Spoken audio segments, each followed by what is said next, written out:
All right, Mark. I don't even have to ask you a question because you are sitting here as the lone brother.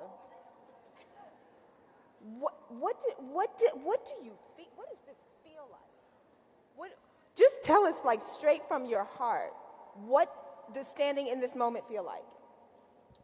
Well, first of all, thank you all for allowing me to be the only dude to sit up here. I'm honored and humbled to be in this role. I said to Tamika that I didn't know if I was worthy. But let me just say that as dude, I'm a feminist. Okay. And in terms of what I feel at this moment, my two-parent household consisted of my mother and my grandmother. Okay. When I was very young, my grandmother said something to me, and I didn't understand it at the time. She was actually a very beautiful woman. Most people thought she looked just like Lena Horne. And one day we came home from church, and she said to me, Mark, every woman you meet does not want you to be their boyfriend or have a relationship with them. Most women want you to support them and stand for them. She said, every relationship you had with a woman was not always meant to be romantic or sexual.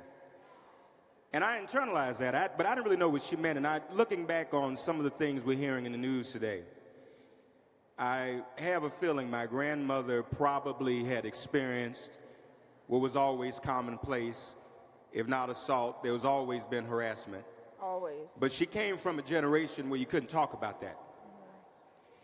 And she said that to me randomly out of the blue, and I never forgot it. And what I feel at this moment, when I had the honor of being the first to step to the microphone at the Million Man March, I feel that feeling now. In terms of a whole group of people and a whole gender coming together. And I want to thank especially all of the white women who are here. Mm-hmm. I went to the Confronting White Womanhood discussion on yesterday. And I've never seen white women admit and talk openly about some of their profiling of us as black men and acknowledge that some of you have clutched your purses when you see me or walked on the other side of the street. And so that was a very, very powerful thing for me to see. Lastly, I'll just say is in terms of intersectionality, what we are witnessing, and I think we have to be very, very careful, it's like we have this sexual assault scorecard going on with the media. Somebody every day. But it's deeper than that. This didn't start in Hollywood. And this is where the unity and intersectionality comes in. America has always been about sexual assault. It began when the first stepped off the boat here and assaulted the native women.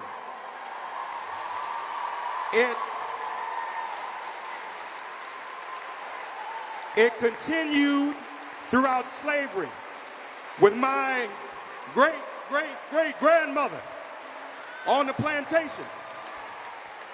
And then when black women got free from slavery, the white man turned on his own women and began to assault each of you. So forget about Hollywood. The true history of sexual assault is a straight line right into Charlottesville, Virginia. That is symbolic of the history of sexual assault. And this man in the White House defends that. He says those were some good people. As long as there's someone in the White House who himself is a sexual predator, sexual assault will never end. You women have the power to get him out. Maxine Waters has the power. If you stand next to her, you can get him out. That is the decision that we must make today, and every man in here and every man under the sound of my voice ought not be threatened to stand next to a woman. Better yet, get up under you, sisters, and lift you up. God bless you, and I thank you.